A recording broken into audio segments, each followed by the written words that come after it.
l'évangile du temps de la fin avec Pasteur André Mbweshi Moulendou. Bien-aimés du Seigneur dans le monde et à travers les Congos, que la paix et la grâce vous soient données de la part de Dieu notre Père et du Seigneur Jésus-Christ notre Sauveur. Le Seigneur Jésus-Christ dont je suis serviteur m'a encore une fois de plus confié un message sur les ténèbres ne régneront pas toujours. Mais bien avant d'écouter ce message, je vous invite à faire avec moi une courte prière. L'Éternel, le Dieu Tout-Puissant, Créateur du ciel et de la terre, nous venons en ta présence pour écouter ce message sur les conséquences néfastes des ténèbres qui règnent sur la terre, afin que, Seigneur, nous puissions nous en imprégner et que nous puissions nous en éloigner pour que nos âmes soient sauvées. Seigneur, sois parmi nous et que ton nom soit exalté au nom de Jésus. Amen.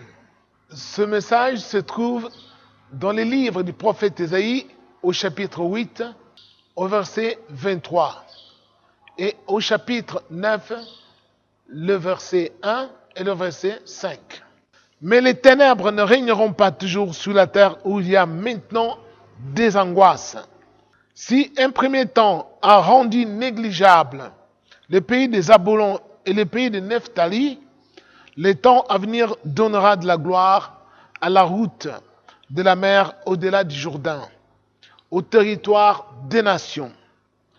Le peuple qui marche dans les ténèbres voit une grande lumière. Sur ceux qui habitent le pays de l'ombre de la mort, une lumière resplendit.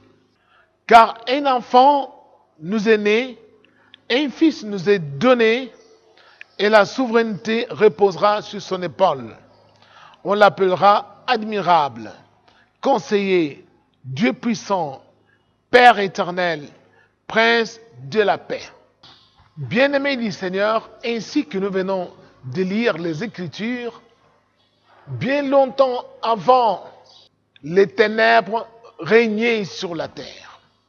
La terre tout entière était gouvernée par les ténèbres.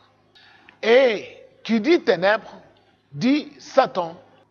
Les ténèbres régnaient sur les nations du monde entier. C'est alors que Dieu dit dans Ésaïe, par la bouche du prophète Ésaïe, que tous ces peuples assis depuis longtemps dans les ténèbres verront une lumière resplendir sur eux.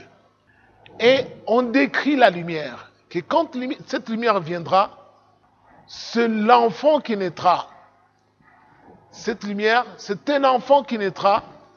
Et quand cet enfant naîtra, on l'appellera conseiller, on l'appellera Dieu puissant, on l'appellera Père éternel et on l'appellera le Prince de la paix. Alors, c'est cet enfant qui devait venir pour mettre fin au règne des ténèbres sur la terre. Et oui, bien-aimés du Seigneur, les ténèbres régnaient depuis le commencement du monde, parmi les hommes sur la terre, et personne ne pouvait vaincre les ténèbres. Alors, quand Jésus est né, est venu dans ce monde, il fut le premier homme à dire aux hommes que moi, Jésus, je suis la lumière du monde. Quiconque croit en moi ne marchera point dans les ténèbres. Isaac était un tollé en Israël. Les gens ne pouvaient pas s'imaginer qu'un homme dise qu'il est la lumière du monde. Et les Juifs, fous furieux, voulaient même le lapider à cause de cela. Mais quand nous lisons dans les Écritures, des Écritures que ses disciples ont écrites, comme dans Jean au chapitre 1, là il est dit clairement qu'au commencement était la parole, et que la parole était Dieu, et que la parole était avec Dieu, et que toutes choses ont été créées par cette parole. Et en cette parole était la vie, et la vie était la lumière des hommes. Et que cette lumière était la véritable lumière qui, en venant dans ce monde, éclaire tout homme. Elle est venue chez les siens, mais les siens ne l'ont pas reçue. Elle est venue chez les siens et les siens l'ont rejetée. Mais à tous ceux qui ont cru en cette lumière leur a donné la puissance ou la capacité de devenir enfants de Dieu. Et là, plus loin, on dit, toujours au chapitre 1 de l'évangile selon Jean, que la parole a été faite chair. Et comment? C'est Jésus-Christ. Des gens qui disent Jésus n'est pas Dieu, c'est un simple prophète. À la lumière de ce que nous venons de lire, bien-aimés du Seigneur, nous découvrons parfaitement que Jésus-Christ, non seulement il est le Père éternel, mais il est le Dieu puissant, il est en même temps le conseiller, c'est-à-dire il joue le rôle du Saint-Esprit, et en même temps il est le Fils de Dieu parce qu'il est le prince en tant que fils du roi. Il est donc le Fils de Dieu. À lui seul, il remplit tous ses qualificatifs ou toutes ses fonctions. Et c'est lui qui a eu l'audace de dire aux hommes, mais voici, je suis la lumière du monde. C'est pourquoi, toujours dans Jean chapitre 3, là on dit que Dieu a tant aimé le monde qu'il a donné son Fils unique afin que quiconque croit en lui ne périsse point, mais qu'il ait la vie éternelle.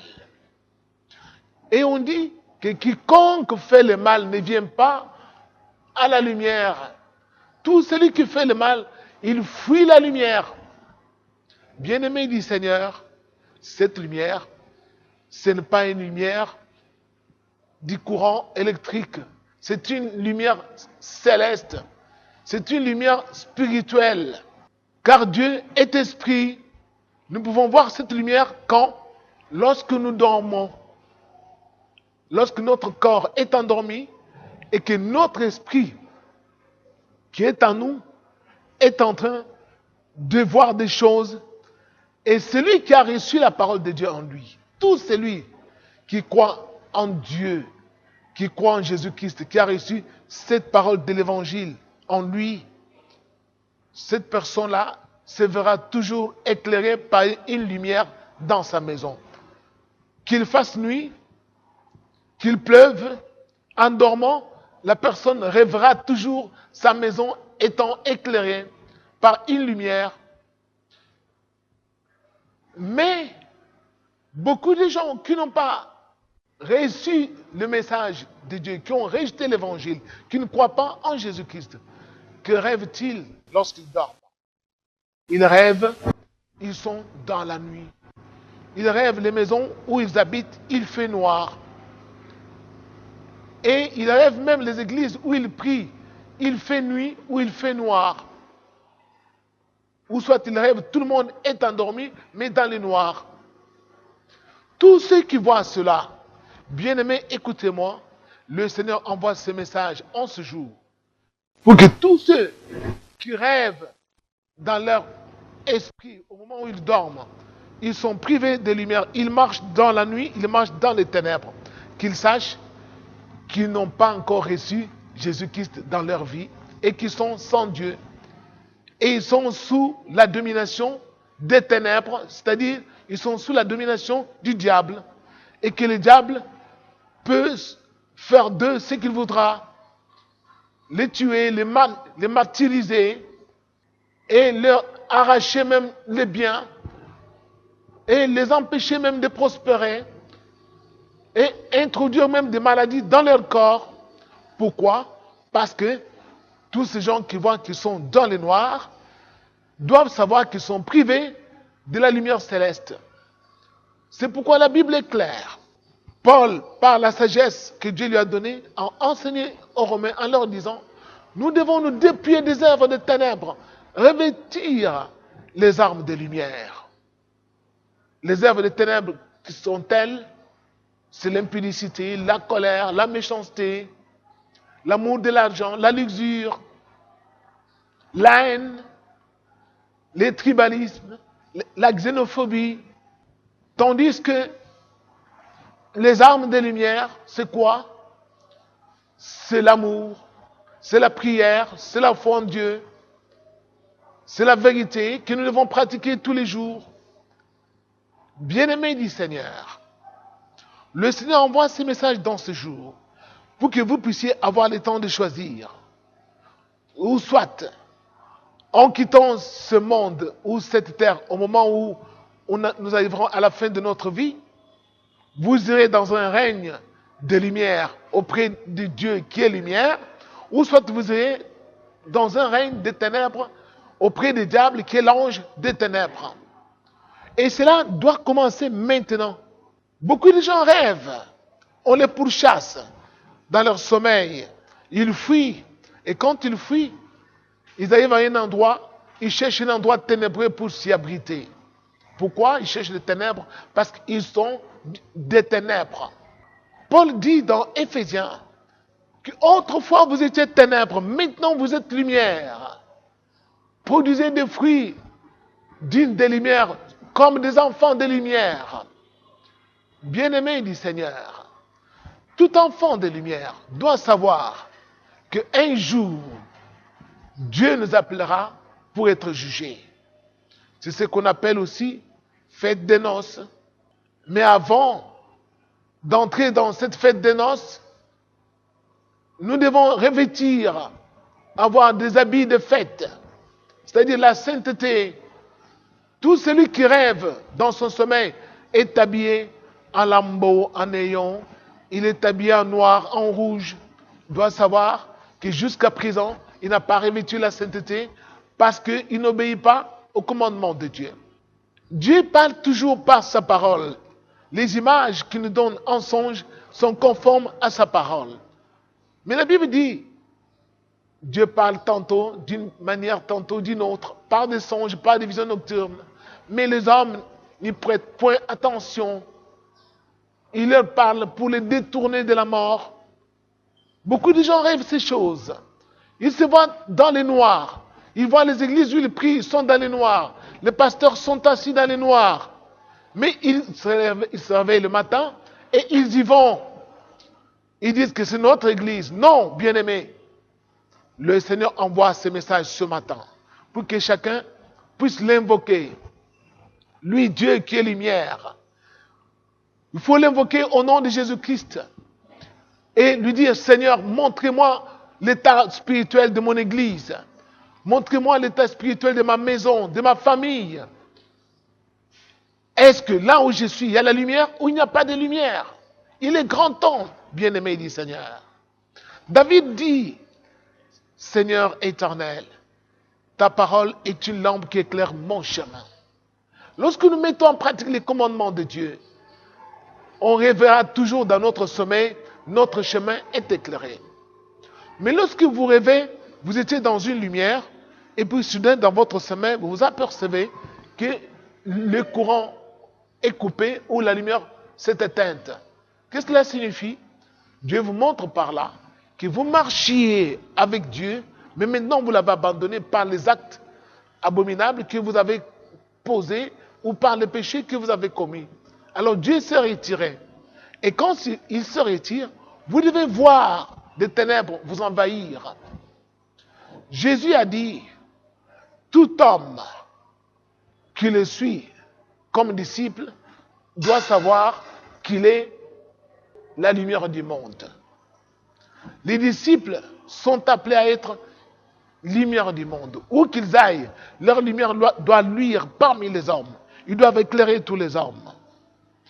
C'est alors que l'apôtre Paul dit, réveille-toi, toi qui dors. Relève-toi d'entre les morts et Christ resplendira sur toi. Bien-aimé du Seigneur, réveillez-vous, il est temps enfin de vous réveiller du sommeil, car il n'y a point de rapport entre les ténèbres et la lumière. La Bible dit, séparez-vous. Nous sommes les enfants de lumière, car Dieu est lumière. Sa parole est lumière. Jésus-Christ est lumière.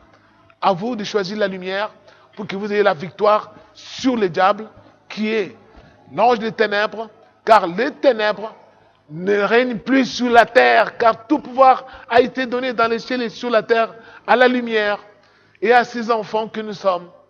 Il est temps enfin de vous réveiller du sommeil et soyez des enfants de lumière comme nous le sommes. Que Dieu vous bénisse. Merci et à la fois prochaine.